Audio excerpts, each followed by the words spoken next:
नमस्कार दोस्तों, इंग्लिश क्रांति के इस आपके प्लेटफॉर्म पर आपका स्वागत है। 2-4 दिन बीच में क्लास नहीं लगी थी, लेकिन कल से हमने इसे कंटिन्यू कर दिया था।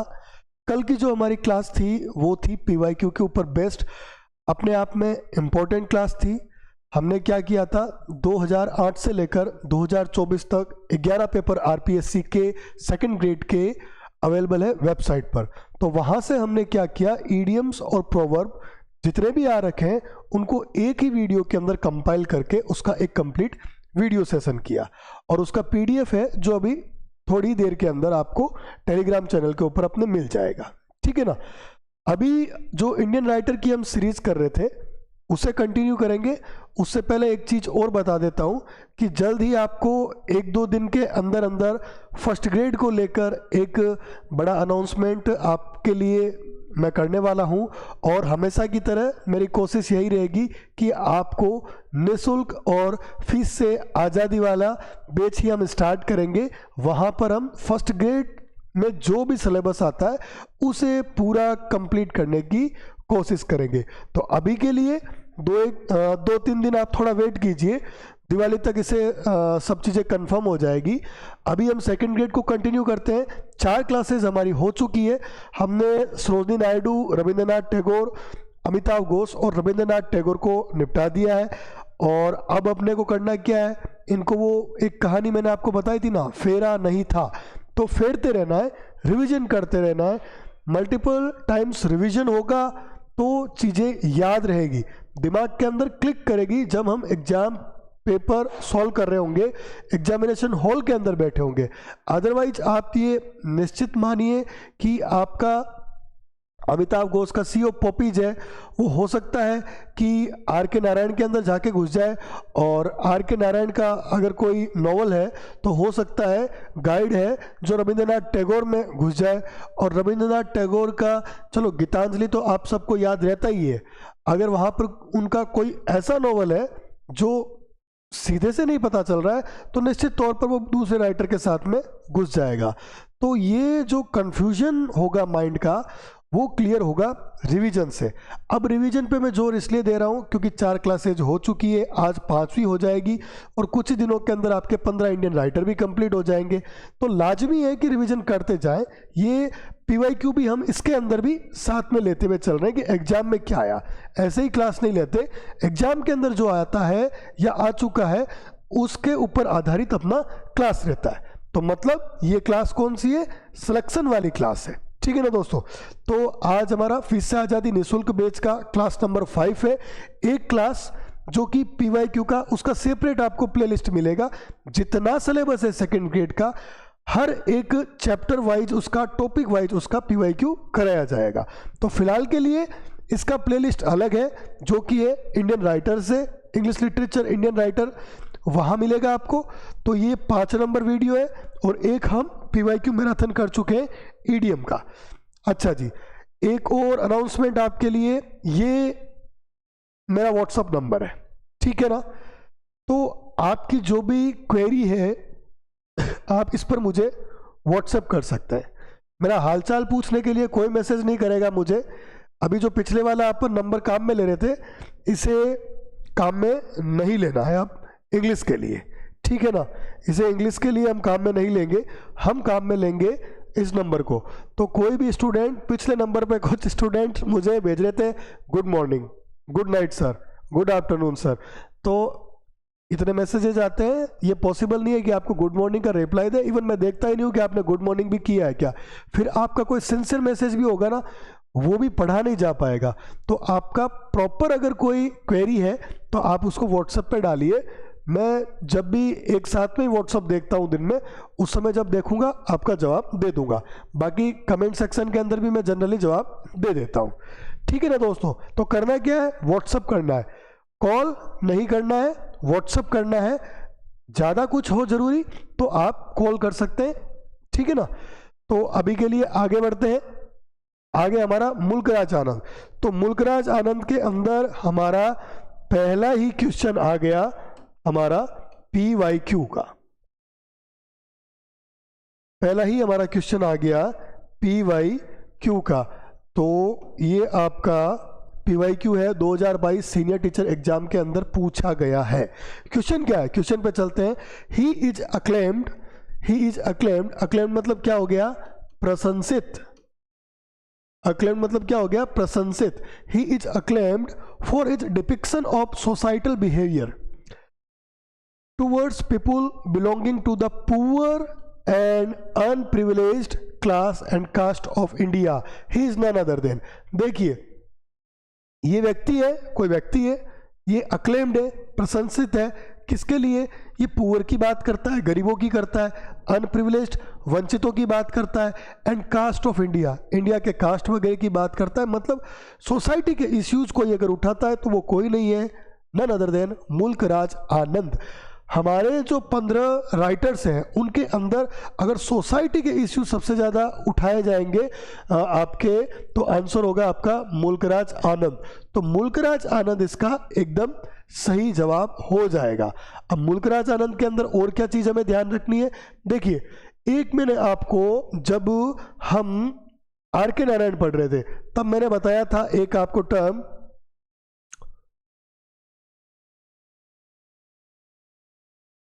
Trio of English, Indian English literature, trio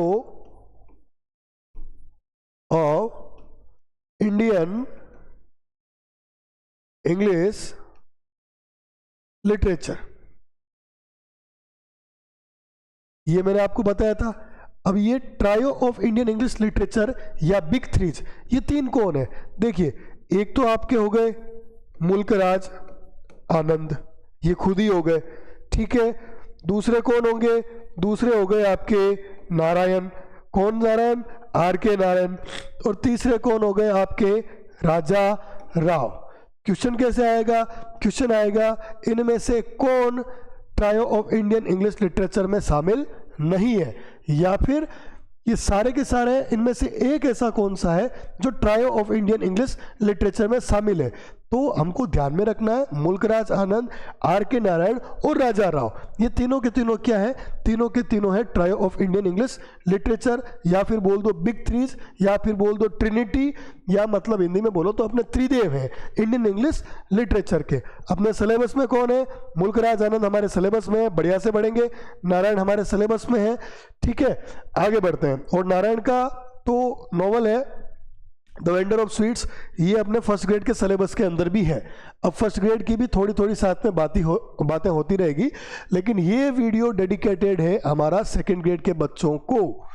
in which year was Mulk Raj Anand born and in which year did he pass away, कौन से ईयर के अंदर तो उनका हैप्पी बर्थडे आया और कौन से ईयर के अंदर वो भगवान को प्यारे हो गए।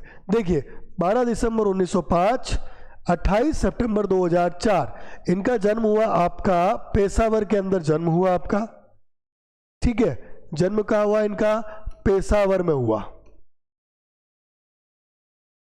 डेथ कहाँ हुई, डेथ इनकी हुई पुणे के अंदर। 1905 के अंदर इनका हैप्पी बर्थडे आता है, 2004 में इनका डेथ ईयर है। अब क्या है, ये याद रखने का कारण ये है कि क्रोनोलॉजी इंपॉर्टेंट है। आपको क्या होगा, ऐसे क्वेश्चन दे रखा होगा कि ये आपका RK नारायण है, ये आपका मुल्कराज आनंद है, ठीक है, ये आपका सरोजनी नायडू है, ठीक है, और ये मान लीजिए आपका टैगोर है। और ये पूछेगा आपसे कि भैया ऐसा करो कि इनके डेट ऑफ बर्थ के ऑर्डर से, क्रोनोलॉजी से इसे सेट कर दीजिए। तो ऐसे क्वेश्चंस एग्जाम में आए हैं, हम ऐसे ही शामिल नहीं कर रहे हैं इनको, ऐसे आए हैं, वापस आ सकते हैं। तो ये क्वेश्चन कौन कौन कर पा रहा है, देखिए RK नारायण मैंने पढ़ा दिया, सरोजनी मैंने पढ़ा दिया, टैगोर पढ़ा दिया, और ये मुल्कराज आनंद अभी पढ़ा रहा हूं। अगर आपको अभी ये क्वेश्चन नहीं आ रहा है तो इसका मतलब क्या है, इसका मतलब ये कि अभी जो हम पढ़ रहे हैं उस पर ही आपकी तैयारी अभी पूरी नहीं है, इसे ही रिवाइज करना पड़ेगा, फेरा नहीं था। कुछ ऐसी कोशिश मत कीजिए कि आपने मुल्कराज आनंद खोल लिया और उसे 20 पन्नों के अंदर पढ़ रहे हैं। भैया एटलीस्ट मुल्कराज आनंद का जो जिस्ट है, जो इम्पोर्टेंट पार्ट है, जो थोड़ा उसके आसपास का है, जो पीवाईक्यू का है, उसे पहले कंप्लीट कीजिए। सबसे पहले सिलेबस करना है हमें, ऐसा नहीं हो कि एक ही टॉपिक के अंदर उलझ के रह जाए। तो ये क्वेश्चन अगर नहीं आ रहा है तो अपनी स्थिति अभी अच्छी तो नहीं है, मैं ये बोलूँगा अच्छी तो नहीं है, क्योंकि 20-25 क्वेश्चन होते हैं और 20-25 एक्सप्लेनेशन मान लो। अगर अभी हम 150-200 क्वेश्चन भी याद नहीं रख पा रहे हैं तो अभी हमें सोचना होगा, वापस तैयारी करनी होगी, फेरते रहिएगा। 2022 सीनियर टीचर एग्जाम के अंदर ये क्वेश्चन आ चुका है, ये हो गया अपना पीवाईक्यू। क्वेश्चन है विच one of the following is not, ये नोट वाला आ गया आपके। मैंने आपको बता रखा है जब भी क्वेश्चन के अंदर नोट आता है सबसे पहले नोट के ऊपर घेरा करोगे, सबसे पहले नोट के ऊपर घेरा करोगे, सबसे पहले नोट के ऊपर घेरा करोगे, सर्किल बनाओगे। ध्यान रखना, क्यों बनाओगे? क्योंकि ये क्वेश्चंस ऐसे क्वेश्चंस होते हैं जो आते हुए भी गलत हो जाते हैं और ऐसी गलती हम नहीं करेंगे, ठीक है ना। चलिए तो इंग्लिश क्रांति की शुरुआत करते हैं। विच one of the following is not a book, book नहीं है, रिटन बाय मुल्कराज आनंद। तो इसका बढ़िया तरीका है ना, जो सबसे बढ़िया तरीका है इस क्वेश्चन को करने का, तो ये है, देखिए जहां ऑप्शन नॉट और यस, इन दो को काम में लीजिए, यस लगाते जाइए, नॉट लगाते जाइए, ठीक है, उत्तर अपने आप आ जाएगा। Which one of the following is not a book, बताइए। Two leaves in a bird, ये है क्या भैया? हाँ जी, ये यस है। क्या ये उत्तर होगा? नहीं होगा। हमको उत्तर कौन सा चाहिए? हमको तो उत्तर नॉट वाला चाहिए, ठीक है। Across the black water, across the black water है इनका नॉवल, बिल्कुल है, इस पे यस लगा दीजिए। नेक्टर इन सीव, ये है, ये नहीं है, इस पर नॉट लगा दीजिए। ए पेयर ऑफ मस्टासियस, ये है, ये बिल्कुल है, इस पर मैंने यस लगा दिया। पूछा क्या है? नॉट, आंसर क्या हो जाएगा? नॉट, तो आंसर क्या होगा? सी, ठीक है। ये जो सी है, नेक्टर इन ए सीव, ये मुल्कराज आनंद ने नहीं लिखा है, और लिखे कौन से? बाकी लिखे हैं। ये कब आया था? 1937 के अंदर आया था, ठीक है, बड़ा इंपॉर्टेंट है। अक्रॉस द ब्लैक वाटर कब आया? अक्रॉस द ब्लैक वाटर आया आपका 1939 के अंदर आया। ये क्या है? ए पेयर ऑफ मस्टासियस, ये आपका इनका शॉर्ट स्टोरी है। अभी तो यहां तक जाना है, पहले तो क्या होना चाहिए? पहले तो पता होना चाहिए कि मुल्कराज आनंद के वर्क हैं, वर्क के बाद में ये पता होना चाहिए कौन से नॉवल हैं, कौन से शॉर्ट स्टोरी है। तो धीरे धीरे चलेंगे तो आगे बढ़ते जाएंगे, ठीक है ना। अगले क्वेश्चन की तरफ बढ़ते हैं। अगला क्वेश्चन क्या है? Who is considered the Charles Dickens of India for is, Charles Dickens of India, important question है। चार्ल्स डिकेंस ऑफ इंडिया किसको माना जाता है? For his portrayal of social issues. देख लीजिए, सोशल इशू, सोशल इश्यू की जब भी बात आती है कौन आएगा? मुल्कराज आनंद आएगा। सोशल इश्यूज की जब भी बात आती है कौन आएगा? मुल्कराज आनंद आएगा। मालगुडी की जब भी बात आती है कौन आएगा? आर के नारायण आएगा। मालगुडी की बात आती है कौन आएगा?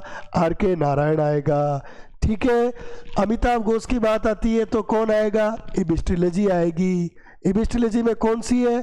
3 है। ऐसे रिवाइज करते जाइए। आप जब पढ़ते हैं ना तो पढ़ने के दौरान ही आप खुद पीछे जाइए और खुद उनको रिकॉल कीजिए और बोलते जाइए, अच्छे से याद हो जाएगी। हाँ तो भैया चार्ल्स डिकेंस ऑफ इंडिया कौन है? And vivid characterization in his novels. तो भैया चार्ल्स डिकेंस ऑफ इंडिया है अपने मुल्कराज आनंद, ये इसका एकदम सही जवाब हो जाएगा। अगला क्वेश्चन क्या है देखते हैं। अगला क्वेश्चन है in which of the following novels of Mulk Raj Anand Bakha appears as the protagonist. कि भैया बाखा प्रोटोगनिस्ट है, 2022 सीनियर टीचर एग्जाम के अंदर आ चुका है। देखो एक चीज आप ऑब्जर्व करना कि आर के नारायण और आपका मुल्क राज आनंद, ये है ना सबसे ज्यादा इंपॉर्टेंट है। आप अगर क्वेश्चन देखोगे ना तो इनसे सबसे ज्यादा आ रहे हैं, और नेट के एग्जाम के अंदर भी आपके आर के नारायण, मुल्कराज आनंद से तो बहुत आते हैं, ठीक है ना। तो ये क्वेश्चंस आते हैं ज़्यादा, तो ये ध्यान रखोगे। अगर जो स्टूडेंट्स जो यूं बोलते हैं कि भाई हमको तो और भी कम करना है, तो एटलीस्ट आप क्या करना, एटलीस्ट आप आर के नारायण, मुल्कराज आनंद, इनको तो करके ही जाना, और इनको फिर अच्छे से ही करके जाना। जो 5 क्वेश्चन 10 क्वेश्चन कुछ भी आए, 2-3 सही तो हो अगर इनमें से आ जाए तो, ठीक है। तो हाँ, इसका आंसर क्या होगा, in which of the following novels of Mulk Raj Anand Bakha appears as the protagonist. देखिए, मैं जब भी आपको पिछले 4 वीडियोस मैंने कराए अलग अलग राइटर के, सरोजिनी नायडू का करा दिया, टैगोर का करा दिया, अमिताभ घोष का करा दिया, नारायण का करा दिया, जब भी हमें लगता है कि कोई नॉवल है, कोई राइटिंग है इंपॉर्टेंट है, तो उसके क्या इंपॉर्टेंट हो जाते हैं, प्रोटैगनिस्ट और अदर कैरेक्टर इंपॉर्टेंट हो जाते हैं। और ये मैं नहीं बोल रहा हूँ, ये एग्जाम चीख चीख के बोल रहा है, सेकंड ग्रेड का एग्जाम, और ये 2022 के एग्जाम के अंदर आ भी चुका है। तो आंसर क्या हो जाएगा इसका, हाँ भैया, बाखा किसमें आया, बाखा आया अनटचेबल के अंदर, 1935 को ये इनका नॉवल आया था, ठीक है ना। स्वामी एंड फ्रेंड्स भी 1935 को आया था, आर के नारायण का वो पहला नॉवल था, ठीक है। आगे आगे देखिए दोस्तों, आपको चैनल को करना है सब्सक्राइब। जो भी इंग्लिश की अपन यहाँ पर फर्स्ट ग्रेड की भी तैयारी चालू कर रहे हैं, 1-2 दिन मुश्किल से 2-3 दिन मान लीजिए, हद है तो जो भी इंग्लिश के स्टूडेंट है आरपीएससी एग्जाम की तैयारी कर रहे हैं, चाहे वो फर्स्ट ग्रेड हो, सेकंड ग्रेड हो, या कुछ और आने वाला हो, तो हम यहाँ पर आपको पूरा का पूरा कोर्स आपको फ्री ऑफ कॉस्ट, फीस से आज़ादी, ये जो हमने क्रांति शुरुआत की है ना, इस क्रांति के आपको सिपाही बनना है, और सिपाही बनकर मुंह तोड़ जवाब देना है कोचिंग संस्थानों को कि हम YouTube के ऊपर फ्री कंटेंट बनकर भी सफल हो सकते हैं। तो आपको अभी चैनल सब्सक्राइब करना है। जो स्टूडेंट्स अभी वीडियो देख रहे हैं, मेरी उनसे अपील है कि आपसे रिक्वेस्ट है कि आप चैनल को सब्सक्राइब कीजिए, यही हमारा मोटिवेशन है। हम आपसे फीस नहीं मांग रहे, हम आपसे चैनल सब्सक्राइब कीजिए, आप इसे लाइक कीजिए, आप शेयर कीजिए, आपको जो सूझता है वो आप कमेंट कीजिए, है ना दोस्तों। तो चैनल को सब्सक्राइब करते हुए बढ़िए। तो मैं रुक जाता हूँ, आप कर दीजिए 1 सेकेंड 2 सेकेंड के लिए। जिन्होंने नहीं किया है वो चैनल सब्सक्राइब कीजिए, आपको इंग्लिश से रिलेटेड चीजें मिलेगी यहाँ पर। मुल्कराज आनंद started a project to write a 7-part autobiographical novel titled what, कि भैया इसने मुल्कराज आनंद ने एम्बार्क ऑन एक स्टार्ट किया 7 पार्ट। कितने पार्ट थे देख लो, एक तो ध्यान रखना 7 पार्ट्स थे, ठीक है। ऑटोबायोग्राफिकल नोवेल थे। नोवेल कैसे थे, ऑटोबायोग्राफिकल नोवेल थे, ठीक है भैया। अब ये पूछ रहा है उसका नाम क्या है, तो नाम है उसका 7 edges of man. 7 edges of man इसका एकदम सही जवाब होगा। किसका, मुल्कराज आनंद के ऑटोबायोग्राफिकल नोवेल का ये इनका नाम होगा।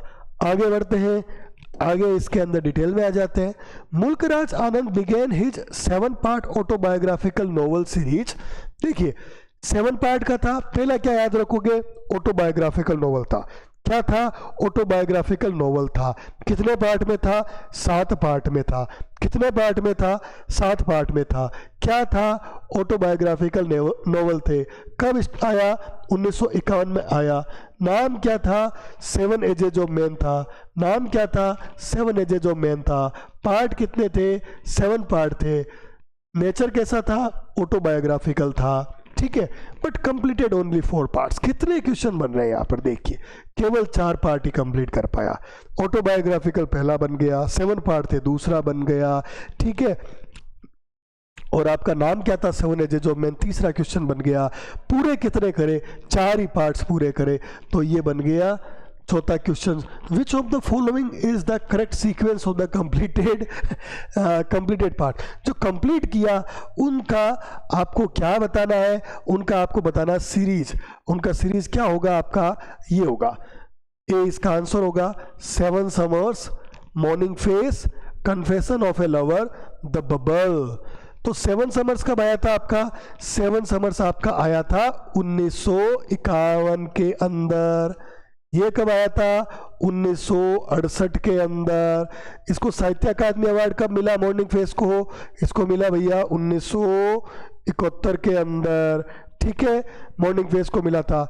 उसके बाद में क्या करोगे, उसके बाद में इसके अंदर 8 जोड़ोगे, 8 जोड़ोगे तो कितना आएगा, 1976 आएगा। उसके बाद फिर से 8 जोड़ोगे तो 1984 आएगा। ठीक है, तो ये इनका हो गया ईयर। और ये जो नॉवेल्स थे वहाँ प्रोटैगनिस्ट कौन था, प्रोटैगनिस्ट थे अपने कृष्णा चंदेर। प्रोटैगनिस्ट, प्रोटैगनिस्ट कौन थे, प्रोटैगनिस्ट थे अपने कृष्णा चंदेर। ठीक है, ये हो गए प्रोटैगनिस्ट। तो इस एक स्लाइड से काफ़ी क्वेश्चन बन रहे हैं, मैं देख पा रहा हूँ 4 ऊपर थे, 4 ये हो गए, 8 9, करीब 9-10 क्वेश्चंस बन गए।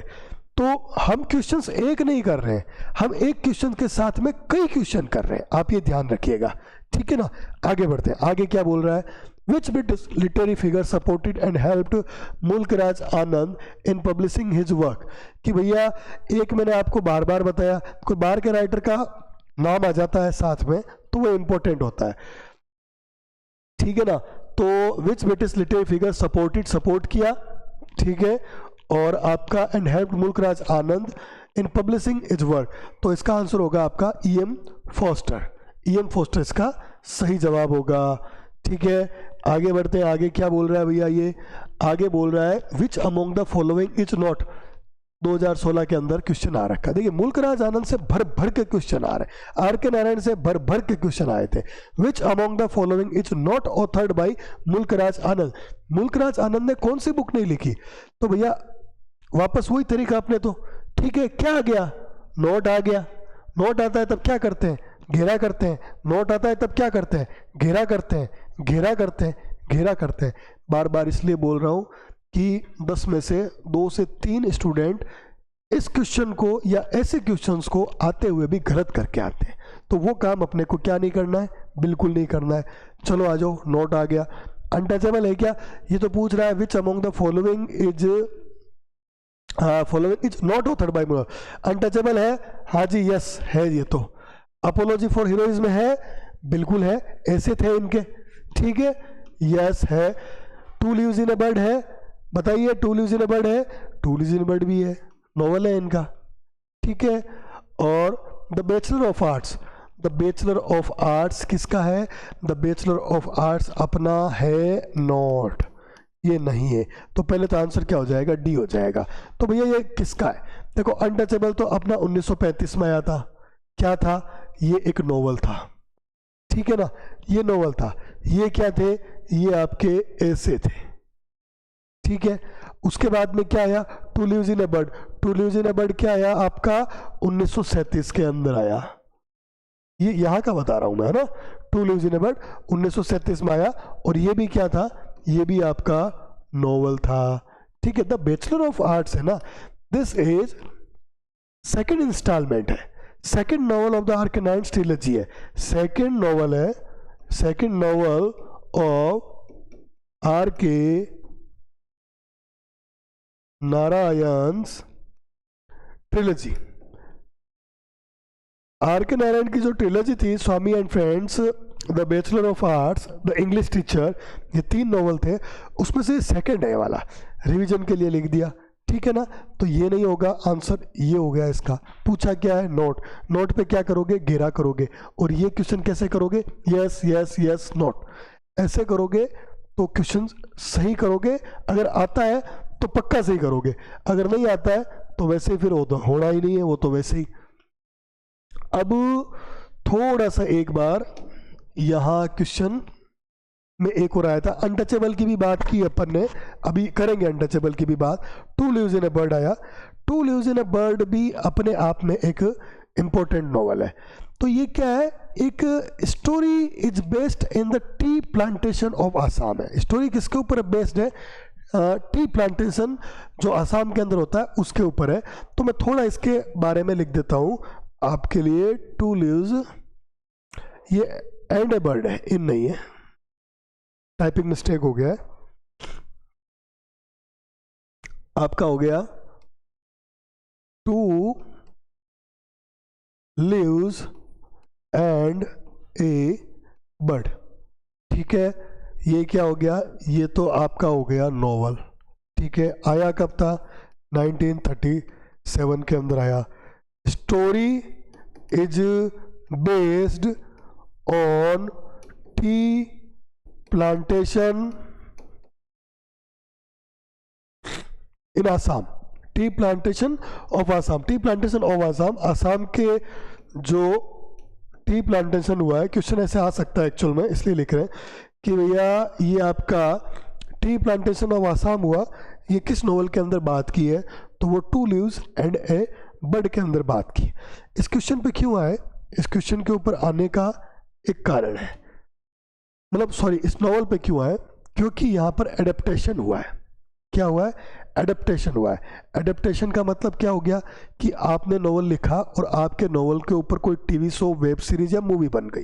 तो यहाँ पर जो एडेप्टेशन हुआ है, एडेप्टेशन हुआ है वो कुछ ऐसा हुआ है कि देवानंद की राही मूवी थी ना, वो इस नॉवल के ऊपर बनी थी। राही मैं लिखूंगा,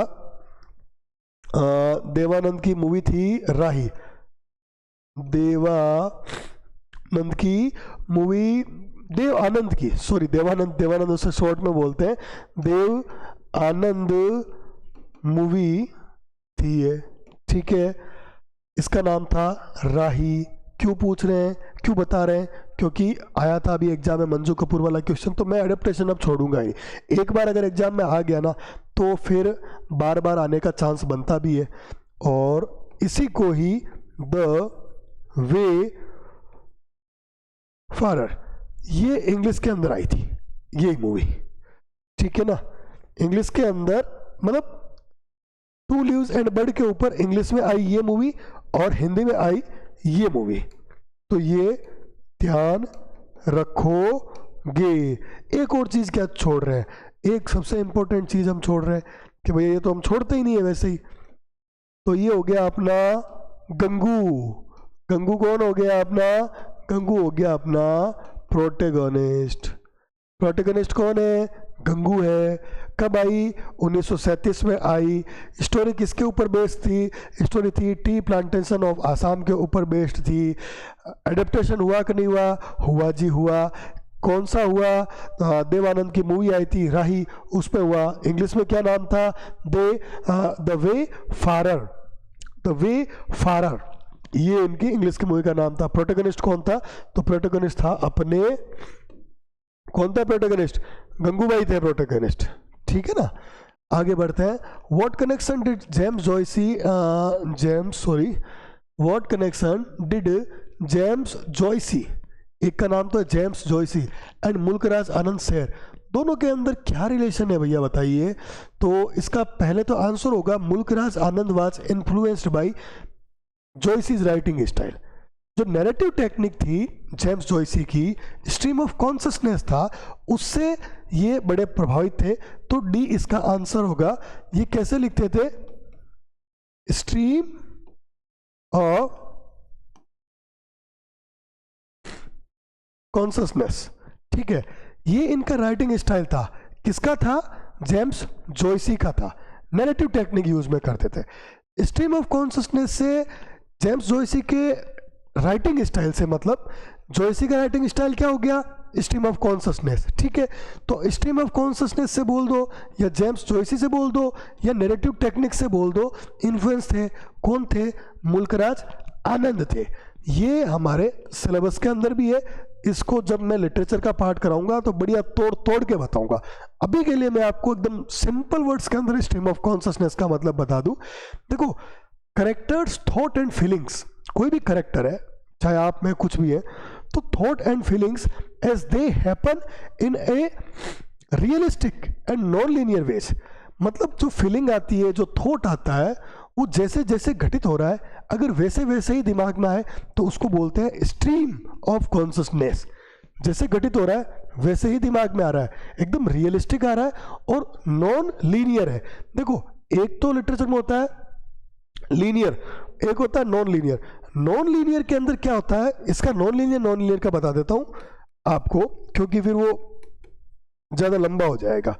नॉन लीनियर में से मेरा मतलब है, स्ट्रीम ऑफ कॉन्शियसनेस के अंदर हम क्या बात कर रहे हैं, हम बात कर रहे हैं मुल्कराज आनंद, वापस बता, मुल्कराज आनंद जेम्स जॉयसी की किस चीज़ से प्रभावित थे, तो राइटिंग स्टाइल से प्रभावित थे। तो उस राइटिंग स्टाइल की बात कर रहे हैं, वो कौन सी थी, स्ट्रीम ऑफ कॉन्शियसनेस थी। स्ट्रीम ऑफ कॉन्शियसनेस क्या होता है, जब फीलिंग और थॉट होते हैं वैसे के वैसे दिमाग में आते हैं, नॉन लीनियर आते हैं। तो अब बात कर रहे हैं नॉन लीनियर की, ठीक है। तो नॉन लीनियर क्या होता है, नॉन लीनियर के अंदर टाइम के जो नॉवल के अंदर राइटिंग के अंदर जो भी है उसके अंदर जो इवेंट्स होते हैं ना वो लीनियर नहीं होते। जैसे अभी ये हो रहा है, उसके बाद ये हो रहा है, उसके बाद ये हो रहा है, ये तो हो गया लीनियर आपका। नॉन लीनियर में क्या होगा, सीधा का सीधा उसको पहले बुढ़ा कर देंगे, फिर उसको वापस लड़का कर देंगे, ठीक है। तो कुछ मतलब उल्टा पुल्टा सारा का सारा, तो उसको बोलते हैं स्ट्रीम ऑफ कॉन्शियसनेस। होता है जो आ जाता है। अपन जैसे ड्रीम भी लेते हैं, dream stream of consciousness type हो गए। जैसे मतलब ड्रीम ले रहे हैं, अभी अपन गुलाब जामुन खा रहे हैं और अगले पल अपन एग्जाम दे रहे हैं, अगले पल आपके दोस्त की शादी हो रही है। तो ये क्या है, स्ट्रीम ऑफ कॉन्शियसनेस है। आपकी फीलिंग, आपका थॉट जैसे जैसे आ रहा है एज इट इज आप उसे बता रहे हैं। तो stream of consciousness, I think आपको समझ में आ गया। और इसको तोड़ेंगे जब मैं स्ट्रीम ऑफ कॉन्शियसनेस की बात करेंगे विथ एग्जांपल्स के साथ में आपको बताएंगे, डिटेल के अंदर बताएंगे। अगर कुछ नहीं समझ में आता है ना तो आप है ना उसे बोल दिया करो कि सर थोड़े एग्जाम्पल्स के साथ में बता दो, तो मैं आपको एग्जाम्पल्स के साथ में भी बता दूंगा। पीछे भी कुछ रह गया है तो वो भी पूछ सकते हो, कोई दिक्कत वाली बात नहीं है अपने। Which Indian author incorporated Punjabi and Hindi idioms into his writing, contributing significantly of Indian literature?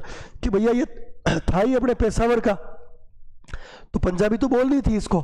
तो पंजाबी और हिंदी के जो इडियम्स है, वो टर्मिनोलॉजी है, वो ये यूज कर लेते थे किसके अंदर, अपनी राइटिंग के अंदर। कौन थे ये, मुल्कराज आनंद थे।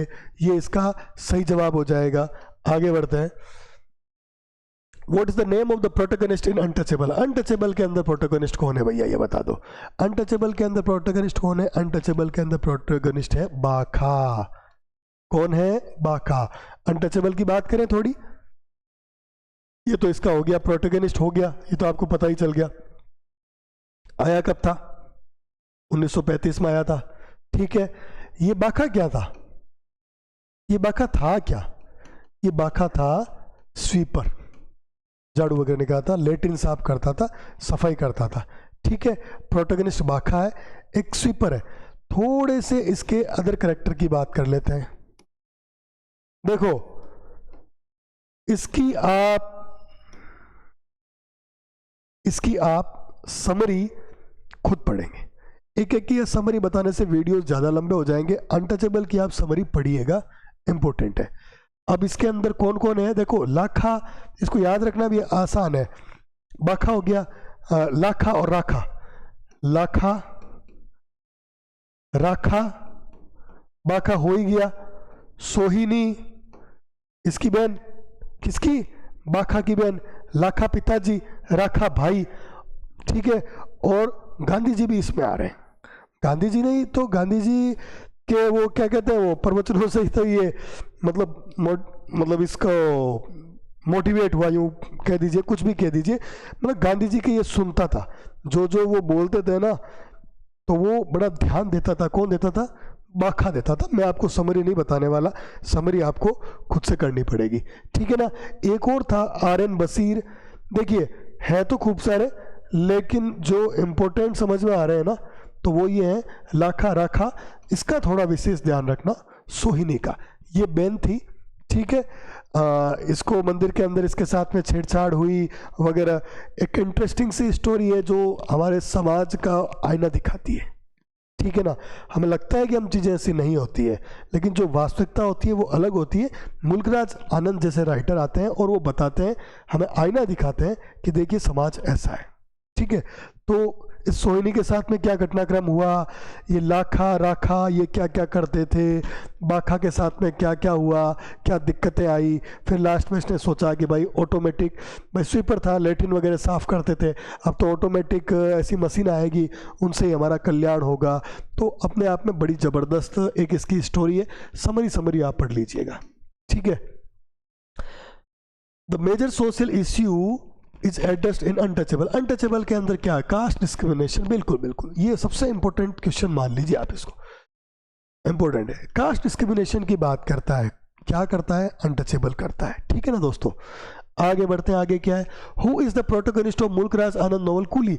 कूली का कौन है? कूली का है मुन्नू। ठीक है, बी इसका सही जवाब हो जाएगा, मुन्नू इसका सही जवाब। देखो कूली का हो गया मुन्नू, ठीक है, two leaves in a bird का हो गया अपना गंगू, और अनटचेबल का हो गया अपना बाखा। ये तीन अपने को याद रखना है, इंपॉर्टेंट इंपॉर्टेंट है। ऐसा भी आ सकता है कि आपको गंगू, मुन्नू, मुन्नू, बाखा, ठीक है, सोहिनी, ये दे दे, और अलग अलग नॉवेल्स के नाम दे दे। ठीक है, सोहिनी तो ये इसी का ही हो गया, जैसे ये तीन की अभी बात करें तो तीन की कर लीजिए। ठीक है, तो इस तरीके से नाम दे दे तो मिलाओ। तो फिर आप मिलाओगे कैसे? जब मालूम होगा तभी मिलाओगे ना। तो बी इसका सही जवाब हो जाएगा। आगे बढ़ते हैं, चैनल को सब्सक्राइब कर लीजिए। जो नए स्टूडेंट्स जुड़ रहे हैं, शानदार वीडियो बनाते हैं हम आपके लिए, छाट के लाते हैं, काफ़ी मेहनत लगती है, लेकिन आपका जो सब्सक्राइब करना है वो हमारे लिए एक मोटिवेशन रहता है। ठीक है, तो हमें मोटिवेट करते रहिए, हम आपके लिए बढ़िया से बढ़िया कंटेंट यहाँ पर लाते रहेंगे। देखिए, what is the name of trilogy? Trilogy नए स्टूडेंट्स हैं उनको बता दूं, ग्रुप ऑफ 3 बुक्स। वैसे मैंने बार बार बता दिया है, group of 3 books trilogy R K Narayan की थी। ठीक है, और अब यहाँ पर हम पढ़ रहे हैं मुल्कराज आनंद की। अमिताभ घोष की ट्रिलॉजी थी हमारे कोर्स में, पढ़ ली हमने। आर के नारायण की हमने पढ़ ली हमने। और अभी किसकी पढ़ रहे हैं? ट्रिलॉजी मुल्कराज आनंद की। ट्रिलॉजी क्या होती है? जो पुराने पढ़ रहे हैं बच्चे उनको अच्छे से पता है, ग्रुप ऑफ 3 बुक्स होती है। मुल्कराज आनंद का था that focuses on the life of the protagonist Lalu Singh. ये लालू सिंह इसका प्रोटोगनिस्ट है। क्वेश्चन में ही एक और इम्पोर्टेंट फैक्ट निकल के आ गया है। तो भैया आंसर क्या होगा? तो आंसर होगा इसका B, the village across the black water, the sword and the sickle.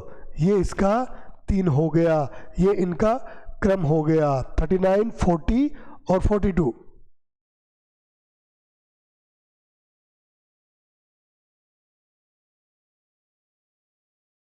(39, 40, 42, 1942।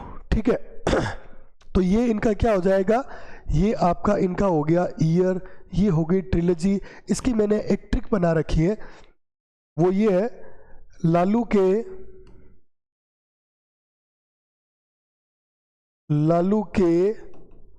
वश में तीनों दल नहीं है, तीनों दल नहीं है। लालू के वश में तीनों दल नहीं है। लालू के वश में तीनों दल नहीं है। लालू के वश में तीनों दल नहीं है। तो ये लालू, लाल सिंह, ये तो क्या हो गया अपना? ये तो हो गया अपना प्रोटोगनिस्ट। ठीक है, वश से हो गया आपका द विलेज, ए से हो गया across the black water, S से हो गया the sword and the sickle. S से क्या हो गया? Sword and sickle. ए से across the black water, V से विलेज। अब ये लालू कौन अपना? बिहार वाला। लालू के वश में, अब वश में नहीं है, वश में नहीं है तीनों दल। ठीक है, 3 से क्या पता चल गया? ट्रिलॉजी है। वश से क्या पता चल गया? Village across the black water, sword and sickle. क्योंकि 3 दल ही है वहां पर जो वश में नहीं है। भाई एक तो आरजेडी खुद हो गई, एक बीजेपी, कांग्रेस और जेडीयू, ये 3 दल है वहां पर। इनके अपोजिशन में मान लीजिए कभी मिल जाते कर जाते, वो एक अदर बात है। टोटल वहां लगभग मोटा मोटे तौर पे 4 दल है। तो जेडीयू, बीजेपी, कांग्रेस उसके बस में नहीं है। तो लालू के तीनों दल बस में नहीं है, बस में नहीं है, ऐसा ध्यान रखेंगे। मैं आपको फिर से बता रहा हूँ, आप भूल जाओगे। आप जुगाड़ लगाइए, जुगाड़ नहीं लगाओगे तो तैयार रहिए, एग्जाम के अंदर सारे क्वेश्चन के सारे आंसर एक जैसे, मतलब सारा मिक्स हो जाएगा और कुछ नहीं होगा। ठीक है ना? Who reviewed the Mulk Raj Anand novel the sword and the sickle का रिव्यू किसने किया? जॉर्ज ऑरवेल ने किया। बाहर का नाम है, साथ में एसोसिएट होता है, तो आप इसको कर लीजिए। आगे बढ़ते हैं, आगे क्या है आपका? Mulk Raj Anand was awarded the साहित्य अकादमी अवार्ड इन 1971।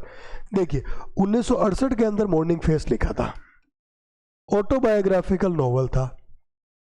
देखो ये सेकंड नॉवल था, second novel of 7 ages of man का ये सीरीज चालू करी थी इसने, ठीक है ना। तो उसका ये क्या था, सेकंड नॉवल था। लिख कितनी पाया था, 4 पाया था। पीछे भी आया, मैंने आपको डिटेल में बताया। लिख कितनी पाया था, 4 पाया था। ये मॉर्निंग फेस 1968 में आया, सेकंड नॉवल ऑफ 7 एजेस था, ठीक है। और साहित्य अकादमी अवार्ड इसको मिला। तो इसका आंसर हो गया सी आपका। आगे बढ़ते हैं, आगे क्या है। Mulk Raj Anand was a founding member of which culture organisation. एक कल्चर ऑर्गेनाइजेशन है, इसका फाउंडिंग मेंबर था प्रोग्रेसिव राइटर्स एसोसिएशन। ये इसका सही जवाब हो जाएगा। आगे क्या है, आगे भैया कुछ भी नहीं है। तो ये था हमारा मुल्कराज आनंद। हमने मुल्कराज आनंद को अच्छे से किया। मुल्कराज आनंद में हमने सबसे पहले देखा कि भाई जन्मा कब, ठीक है, गया कब, उसके बाद में उसके वर्क पे आते गए। अनटचेबल को देखा, कुली आया, ठीक है, अपना गंगू आया, तरह तरीके से कई नाम आए। एक क्विक रिवीजन करें क्या? चलिए एक क्विक रिवीजन कर लेते हैं कुछ इंपॉर्टेंट चीज़ों का, सबका नहीं करेंगे। हाँ, ये व्हाट्सअप नंबर है, बता दिया है आपको, ठीक है। Trio of Indian English literature के अंदर शामिल है, ठीक है। पेशावर पुणे, आगे बढ़िए, ठीक है। ये नोट और यस लगाने का तरीका बता दिया है आपको, ध्यान रखो कि गड़बड़ नहीं करोगे कोई भी। सोशल इश्यू के ऊपर कौन बात करता है, मुल्कराज आनंद, चार्ल्स डिकेंस ऑफ इंडिया बोलते हैं इसको। आगे क्या हो गया, अनटचेबल 35 में आया, PYQ है, ठीक है। सब्सक्राइब करना है, इसका भी रिवीजन हो गया, ठीक है। 7 पार्ट के अंदर आई। लिख कितनी पाया था, लिख केवल 4 ही पाया था, बाद में डेथ हो गई। कौन सी 51, 68, 8 जोड़ने, फिर वापस 8 जोड़ने, 76, 84, ये आ गए सन इनके। प्रोटोगनिस्ट कौन है, कृष्णा चंदेर है, ठीक है। EM फोस्टर हो गया, क्या करा इसने, सपोर्ट किया, पब्लिशिंग वर्क वगैरह मिले, ठीक है। आगे बढ़ते हैं, आगे क्या है, वापस वही है, क्या इनमें से नहीं है, यस नोट का फॉर्मेट है, नोट के ऊपर घेरा लगाना है। आगे two leaves and a bird, इसके ऊपर ये आपका राही वगैरह, ये आपको ध्यान रखना है, ठीक है। आगे बढ़ते हैं, James Joyce, stream of consciousness था, non linear way of feelings, emotions, तो ये स्ट्रीम ऑफ कॉन्शसनेस था। फोड़ेंगे तोड़ेंगे अच्छे से जब बात करेंगे लिटरेचर की सेक्शन की। मुल्कराज आनंद है यहाँ पर, बाखा स्वीपर है, ठीक है, इश्यूज वगैरह करता है। तो मोटा मोटी तौर पे हमने सारा कर लिया है मुल्कराज आनंद को एक अच्छे से। तो अगले वीडियो के अंदर किसे लिया जाएगा, मैं टेलीग्राम पे डाल दूंगा। टेलीग्राम का लिंक है जो डिस्क्रिप्शन के अंदर दे रखा है, टेलीग्राम पे जुड़िए। जो स्टूडेंट्स PDF लेना चाहते हैं, इसका सॉल्व्ड PDF लेना चाहते हैं, वो टेलीग्राम पे आके जुड़ जाइए, वहाँ पर ही डाला जाता है। और EDM वाला अभी आज डल जाएगा, अभी आपको दिखाई देने लगेगा थोड़ी देर में। Thank you very much.